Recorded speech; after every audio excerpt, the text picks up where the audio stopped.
Hi మొలస్కమ్ కంటేజియోజం. మొలస్కమ్ కంటేజియోజం అనేది ఒక viral infection. ఎక్కువగా చిన్నపిల్లల్లో, తర్వాత ఇమ్యూనో కాంప్రమైజ్డ్ ఇమ్యూనిటీ తక్కువ ఉన్న పర్సన్స్లో మనం ఈ మొలస్కమ్ కంటేజియోజం ఇన్ఫెక్షన్ అనేది చూస్తూ ఉంటాము.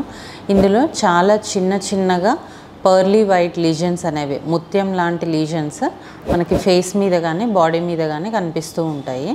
సో ఇది కంటేజియస్ డిసీజ్, ఒకరి నుంచి ఒకళ్ళకి స్ప్రెడ్ అయ్యే ఛాన్స్ ఉంటుంది. సో డెఫినెట్గా డాక్టర్ని కలిసి ఇది రిమూవ్ చేసుకోవాల్సి ఉంటుంది. ట్రీట్మెంట్ ఆప్షన్స్ వచ్చేసి మనకి రేడియో ఫ్రీక్వెన్సీ కానీ లేదంటే ఎక్స్టిర్పేషన్ అంటే నీడిల్ ద్వారా ఇవి రిమూవ్ చేయడం, మొలస్కమ్ బాడీస్ తీసేయడం వల్ల మళ్ళీ ఇది రికరెన్స్ అవ్వకుండా ఉంటుంది. సో ఇమ్యూనో కాంప్రమైజ్డ్ పేషెంట్ వాళ్ళల్లో ఇది రికరెన్స్ వచ్చే ఛాన్స్ ఉంటుంది. సో ఎలా వచ్చినా కూడా దీనికి ఫైనల్ ట్రీట్మెంట్ ఆప్షన్ అనేది ఎక్సిషన్.